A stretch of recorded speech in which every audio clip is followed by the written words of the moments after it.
communication. Anita Boetsma is our communications manager. And she was born and raised in Hammond, but then moved to Plymouth.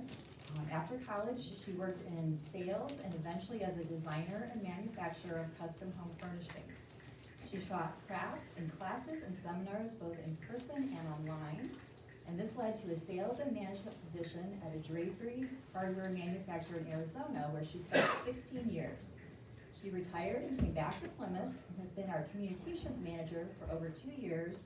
I love her to death. She's wonderful to work with, and she has lots of great things to share with you. Okay, I'm delighted to be with you here today. I confess I will be reading to you. I love the way the writers originally told these stories, and they are pulled from the newspapers of Marshall County, and my brain just can't hold it all. Can't do it. So I did have a lot of fun finding the stories to share with you, and I warn you in advance, this does not end well. Okay. The neighborhood 2 miles east of La Paz is all stirred up over a ghost story, which is vouched for by a number of persons to be a fact. Million Crum and Nathan Crothers were passing the UB church in the Berger vicinity several nights ago. A figure in a white shroud appeared in front of the church and waved its arms.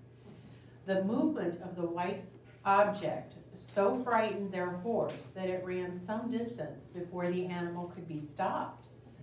Charles Charleston, who passed the church in an earlier hour in the morning, also claims to have seen a ghost. The story has caused no little talk in the neighborhood.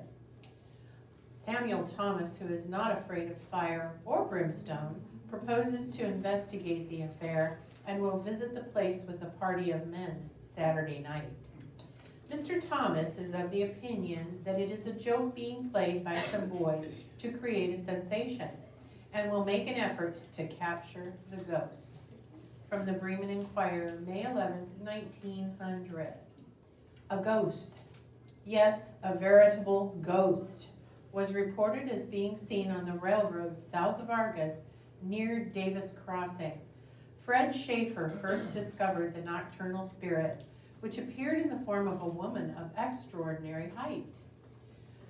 He didn't stop to examine critically whether it was of the earth and earthy, but with quickened pace he left the weird object flitting along the track and carried the news to credulous hearers, who, to satisfy curiosity and ascertain whether a ghost or ghostess it was or was not, repaired to the scene of Fred's encounter. And lo, and behold, their vision was rewarded with a sight of the ghost, which they reported as a great tall man with a great long coat. They gave chase, but the ethereal visitor was as fleet as the March winds, and twice as uncertain. They gave up and returned. Then a company was organized, and after they had laid plans to trap the ghost and cage it for exhibition, the line of the march was taken up for the haunted regions. With furtive glances and cautious tread, they approached its lair, but after weary hours of waiting, the ghost failing to put in an appearance, they returned to Argus, and the ghost still remains a prominent topic of conversation with credulous people. That's from March of 1883 in the Argus Reflector. Were there really ghosts? Or was it the work of mischievous children? Either way, the culprits of these scares remain unknown. The Higby Corner Tavern maintained a good reputation. There no doubt was drinking there, and many intoxicated travelers stopped there, but that did not make it a place tough in those days. However, the Thompson Tavern did not have a good reputation and was deserted by the time the Higby Tavern became popular. It was then known as the Haunted House. The story is told that when this old tavern was deserted, cattle and pigs used to roam at will in and out of the open doors. One stormy night, the pigs had taken refuge in the old building. 2 men were passing there that night, and the one who was the least drunk dared the other one to go into the haunted house. With much bravado, increased by the stimulant which they had, they reeled in through the open door and stumbled on the pigs. The disturbed pigs made so much noise that the intruders started to run to get away from the ghosts and never stopped until they reached the Higby Tavern. So those of you know Higby Corners out here. That was written in 1940 by Frances Emerson. It was something she had been told. The September 1st, 1910 issue of the Plymouth Democrat reported that Henry Culver had a thrilling experience on Dixon Lake.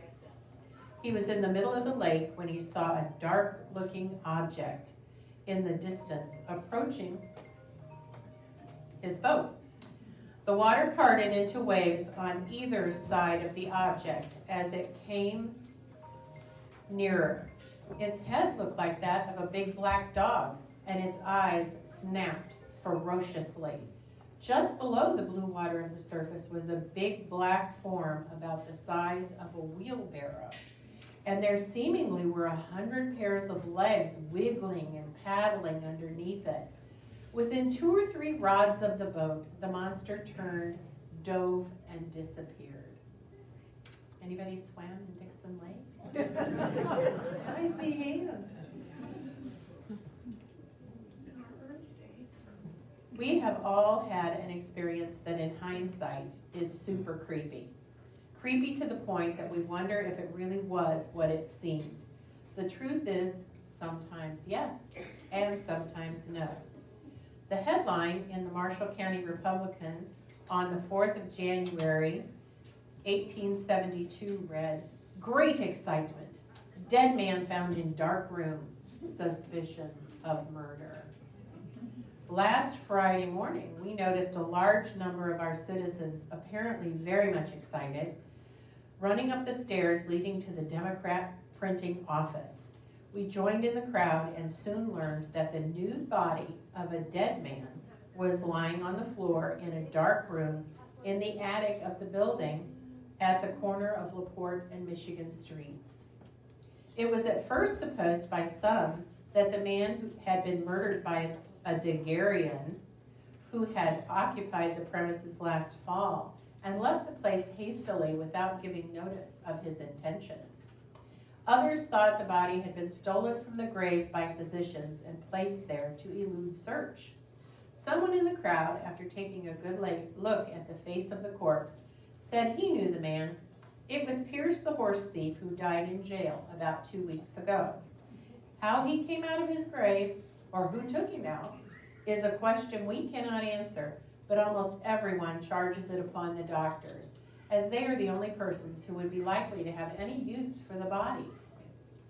Buck and Tone's workmen, under the superintendence of a boss tinner, had been putting a new tin roof on the building and were about to finish the job when the boss sent one of the hands, a young man, into the attic with a lantern to gather the sheets of tin that had fallen through. And while he was groping around by the dim light, he happened to place his hand on the dead man's head. And at the same time, saw the ghastly sight before him. Being wholly unprepared for such a sight, he made a hasty retreat from the premises and hastened to the roof to inform the boss of the discovery. His nervous system had received such a shock by that time, he was scarcely able to stand. The workmen could hardly be persuaded to believe that the young man had told the truth, but were finally induced to go see for themselves. We were informed on good authority that Pierce had donated his body before he died to the physicians. He told them he had a family but would give no information of their whereabouts, as he did not want them to know anything of his sad end. We're glad to be able to give this explanation on account of our neighbors of the Democrat. It relieves them of all suspicion and satisfactorily explains how the subject came so near them. But Mr. Pierce will not be allowed to rest in peace. In April of 1873, the Republican said, "Pierce, The horse thief who died in jail about a year ago and whose body was afterwards found in the garret of a business house in Plymouth turned up again last Sunday, or rather, his bones did. After the doctors got through with him, they placed his bones in a box and put the box under the mill on the bank of the Yellow River. The flood raised the river, so the box floated downstream to the southwest limits of the town, where it lodged and was discovered by some boys. The box was broken open and the skeleton exposed. The box was taken possession of by the town authorities, and we are told that one man, not an official, extracted 2 teeth that had been filled with gold and pocketed them. Pierce's ghost may turn up again to haunt that man. Deputy United States Marshal William Babington lived in a house that on what was then known as the Brewery Road in West Plymouth. Babington had many enemies, several of which accused him of crimes. It is unknown if the crimes happened or not, but his accusers certainly believed them. After he vacated the house, it sat empty and was perceived by the community to house ghosts and other supernatural beings. A brave John W. Ritchie moved into the house in 1880 with his family. The following events, extracted from Daniel MacDonald's History of Marshall County, ensued. About 10 o'clock one dark and dreary night, Mr. Ritchie was aroused from his slumbers by unknown persons who requested admission. On arising, Mr. Ritchie was confronted by 5 strange men, 3 of whom had large carpet sacks, and the 4th a large bundle resembling a mailbag.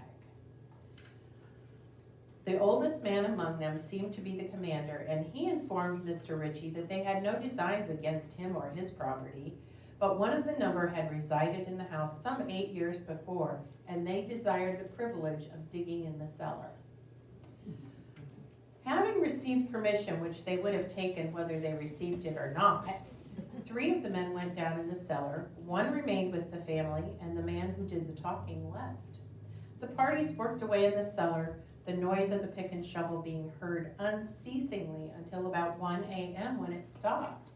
Mr. Ritchie looked into the cellar where he saw the men closing up their sacks and found they had taken up the stone on the floor of the cellar and dug a hole 3 by 6 feet by 4 feet deep under the cellar floor. This done, the men came up from below and informed Mr. Ritchie that they had failed to find what they expected, but an examination the following morning gave indications of a box having been under the cellar, as the impression of it in the dirt was very clearly seen. Having completed their work, the men hastily got into a wagon waiting nearby and rapidly drove away. The next morning, search and inquiry were made for them, but nothing as to who they were, whence they had come, or whither they had gone was ever ascertained. The house burned on Christmas Day, 1880. The cellar later filled up and a new house erected thereon, and not a vestige of the haunted house now remains, or of the original proprietor who gave it its notoriety. Who were the men? What were they looking for? What did they find? These are the questions our inquiring minds would like to know.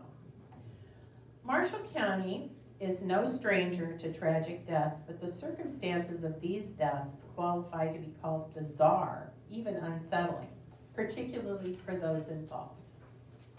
Imagine you are walking about town on a Sunday afternoon and an acquaintance asks you if you were related to the woman who was drowned when the boat Père Marquette sank on Lake Michigan.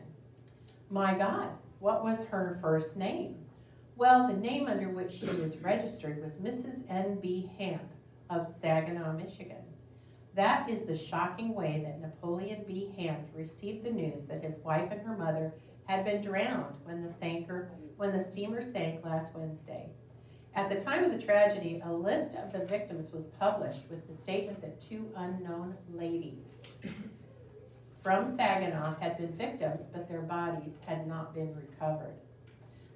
The acquaintance, whose name Hamp does not even know, read a corrected list in a Chicago paper Friday evening that contained the name of Mrs. Hamp. The husband is heartbroken. A crepe hangs on the door of the little home at 461 South Street. But the body of his wife is lost. Mrs. Hamp had been in Saginaw for the past 3 months caring for her sister Ruth, who is in poor health. Mr. Hamp thought that his wife and son had left for Milwaukee on the Pear Marquette to visit her brother, John Pattee. This was the 22nd of September in 1910, but the story doesn't end here. Mr. Hamp heard no report of his wife, who had been visiting relatives in Bridgeport, Michigan, and who had intended to soon leave for Milwaukee. Mr. Hamp mourned his wife and son as dead. A few months ago, when the ill-fated Pear Marquette barge sank on Lake Michigan, it was reported that Mrs. Hamp and son were among the unrecovered dead. Only a few days ago, he learned that they had not been in the wreck. He and the other children moved to South Bend, where he had obtained employment, and made preparations for welcoming his wife and son back. The two arrived in South Bend over the Grand Trunk Railway and were returning to their new home with Mr. Hamp when the tragedy occurred. They were walking south on Michigan Street and stopped at the railroad crossing as the train was passing. When this cleared the crossing, they started across the tracks. Mr. Hamp was slightly in the lead and stepped directly in the path of a second train on the same track. Mr. Hamp, the view had been obscured by the curve west of the crossing, and the noise of the engine was lost in the roar of the first train. The wife and son were walking a step behind and were able to jump in time to save their lives. Mrs. Hamp was stunned, however, and is suffering greatly from shock. Mr. Hamp was run down by the eastbound fast mail number 32, which arrives in South Bend at 4:57 a.m. The train had stopped at the station 2 blocks distance, but was gathering speed as it approached the Michigan Street crossing. Unofficial sources placed the entire blame upon the failure of the railroad to constantly protect the dangerous grade crossing. Although gates are located at both Michigan and Bronson Street, which intersect at the point where the railroad crosses, they are not operated between midnight and morning. The body of the victim was not thrown under the train and ground to pieces, but was thrown some distance by the pilot of the engine. The nose was broken and the face was cut, but the body was not otherwise mangled. After the accident, the body was removed to the A.M. Russell morgue and the wife was taken to her home. November of 1910. Marion Harmon Vance was killed last Saturday afternoon at about 1:30 o'clock in Schaefer's sawmill by a sliver detached from a log while sawing. He was commonly known as Manny and had worked in the sawmill for some time, being employed as the cutoff saw. But this day, being short of help, was engaged in jacking in logs, and at the time the accident occurred was standing about 15 feet in front of the saw. They were working on a large poplar log, 5 feet and 8 inches in diameter and 10 feet long. The log was hollow and the interior checked and decayed.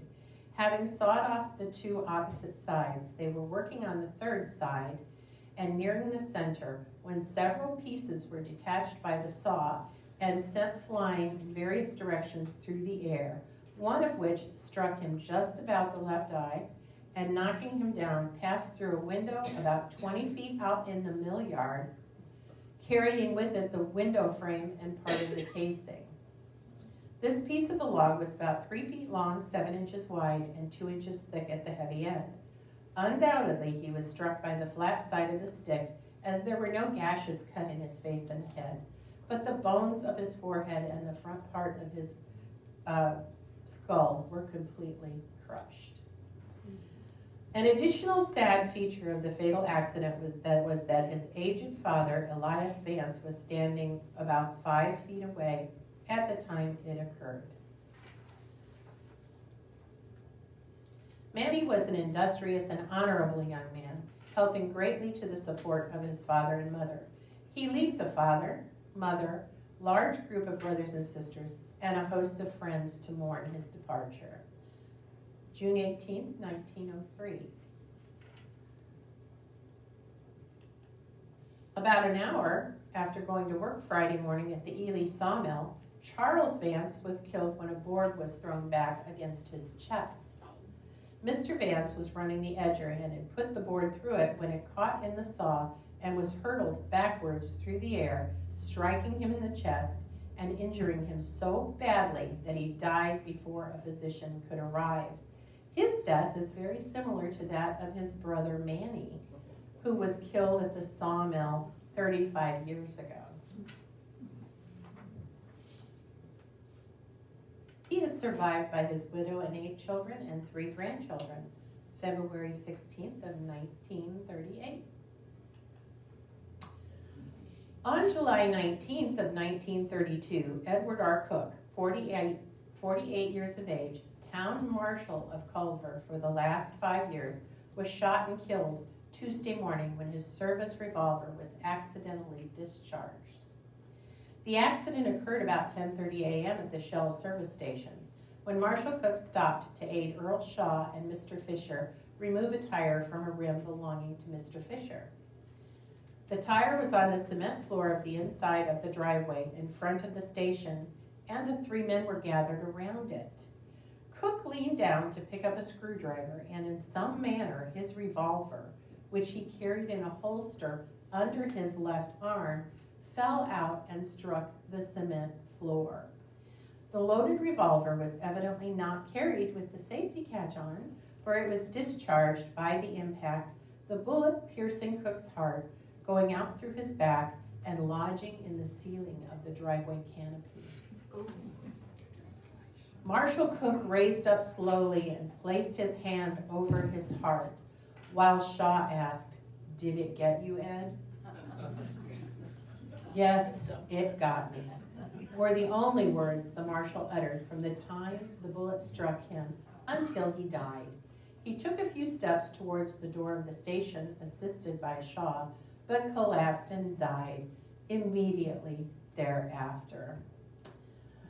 Fred Foster and Marietta Foster also witnessed the fateful accident. Wednesday morning, Coroner R.E. Johnson of Plymouth held an inquest and returned a verdict of death from the accidental discharge of his own gun. Lastly today, we shall consider the most heinous of crimes, murder most foul. A terrible murder was committed 2 miles south of this place on Sunday night last. The circumstances that led to the horrible deed are as follows. About 4 o'clock Sunday afternoon, 2 men, aged about 30 years, called at the house of Mr. Michael Heisey and requested to stay until after the rain, which was falling. After sitting in the house about an hour, they started to leave. One of the men was of medium size and tolerably well dressed, and the other larger and very rugged. Mr. Heisey thought no more about them until in the morning, in passing an old house used for a stable, he heard someone groaning, and going in and up on the loft where he had some hay, he found the better dressed man with 3 gashes cut in his head through the skull and his brains oozing out. The man had been stripped of pants and coat and left with nothing on but a shirt, vest, and boots, and the boots were both made for 1 foot. The instrument used to accomplish this deed was a cutter from a shovel plow. Medical aid was summoned, but nothing could be done for the man. He was beyond help and, of course, could not speak to tell of the deed. He died during the day, nothing being left by which he could be identified. His companion no doubt had done the deed. It is supposed the murderer took the train at Argus going south, as a man answering the description with black pants too short by several inches was seen getting on the train in the morning. Mr. Heisey thinks they were carrying a small bundle when at his house. All possible steps are being taken to secure the arrest of the murderer. October 2nd, 1873, Plymouth Democrat. Okay, Plymouth Tribune, 11 November 1909, reports that Enoch Haishu of Mishawaka, formerly of Plymouth, was found dead in his buggy in his barn 1 mile south of that city about 4:30 o'clock Saturday morning by his young son Cornelius. Haishu was the pattern maker at the old Novelty Works in Plymouth and resided in this city for a number of years and was well known here. The lad found his father in a half-sitting position in the buggy. His head hung out over the rear wheel of the buggy, and there was a large pool of blood on the ground. The lad was frightened and ran to the house of a neighbor, and who ran to the barn and found the man dead. Chief of Police B.F. Jarrett was notified at once, and with the coroner hurried to the home. The police think they have cause for murder. It is evident the deed was not done with the intention of robbery. An examination of his clothing showed $15 in money, a gold watch, and other valuables. The body was not touched after the bullet was fired, and the deed is thought by the police to have been committed by a man who had an old grudge against him. It has developed that the murder took place nearer the hour of 12:30 than 10:30, as was first supposed. The whereabouts of the murdered man have been traced to 10:40 o'clock on the night of the murder. At that time, he entered a grocery store and purchased some provisions. From this time until 11:45, his whereabouts are unknown. And if the authorities can find where he spent that hour, they claim the solution will be easy. Before the fatal shot was fired, it was evident that the murderer and his victim had a quarrel. People living near the spot where Haishu was shot said that after midnight they heard loud talking. Someone exclaimed, "Now you shall answer to me for this," and a shot followed. The body of the murdered man will be buried today. His widow has collapsed, and her condition is considered dangerous. The police believe she knows something which she is trying to hide from them, but her condition is now such that it is impossible to see her. Next on our list is the more recent unsolved murder of Paul Grewank at the Plymouth Dairy Queen on August 1st of 1986. Grewank, age 30, was last seen by his co-workers at about 11:50 p.m. He was the night manager, and he closed the restaurant at midnight. About an hour later, a police officer on patrol discovered his body lying near the back exit of the building. Paul died from a single gunshot to the head. People ruled out robbery because no money was taken. Police ruled out robbery. For years after the killing, police attempted to piece together the puzzle, but no major breaks or leads developed. A decade later, the police said they would almost need a confession to solve the case. "We have a lot of suspicions," said Corporal Clyde Avery, "but we don't have any strong physical evidence." Avery and the police chief, Tom Chamberlain, said no witnesses to the homicide came forward. The murder weapon, which the police believed was a .22 caliber gun, was never recovered. One bullet was used, and the trigger was probably pulled from not more than a few feet away. In 1993, police rejuvenated public interest to gain additional tips. They put out a Crime Stoppers bulletin and reenacted the homicide for television. Around that time, police brought in Paul's father, Warren Grewank, for further questioning.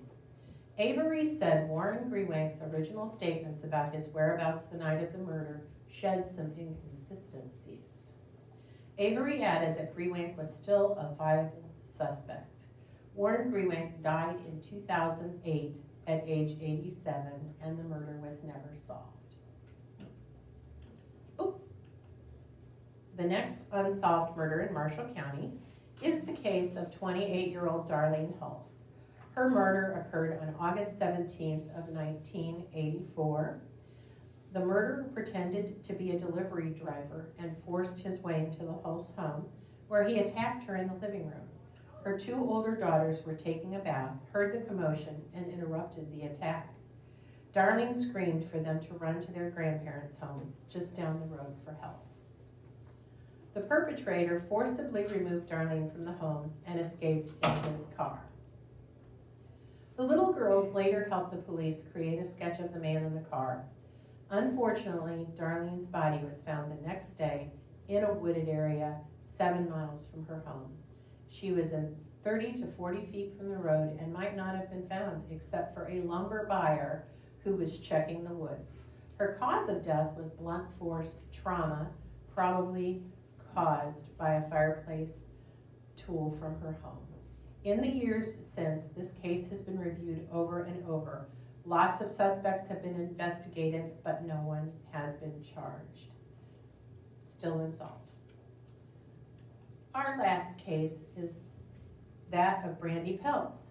Brandy was a 5th grader at Argus Elementary School. On December 11th of 1986, she was not feeling well and stayed home from school. Some reports say that she missed school all that week. At 3:09 p.m., a neighbor, Michael Emenaker, saw smoke coming from the 2nd story of the Peltz home as he drove by. He immediately went to a nearby house and asked the occupants to call the Argus Fire Department. Emenaker returned to the Peltz residence, removed the family dog, and went inside. He found Brandy's body in a water-filled bathtub in the downstairs bathroom. The Marshall County prosecutor, Fred Jones, said Brandy had been strangled with a rope or similar material and sexually assaulted. The perpetrator then set fire to the house's 2nd story to cover up the crime, suggesting that it happened upstairs. Police interviewed several neighbors and ruled out Emenaker. Brandy's parents were at work when the killing occurred.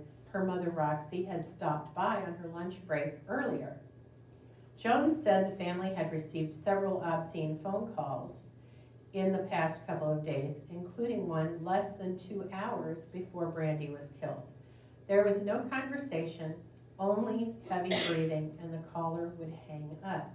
The Peltzes did not report the calls to the police, but they did contact the phone company. Whoever killed Brandy knew her and knew she had stayed home from school that day. That means her killer lived in the area, even after all those years. Maybe he still does. In the years since, a book was written about the case which claims to solve it. However, there is doubt about the truthfulness of the book.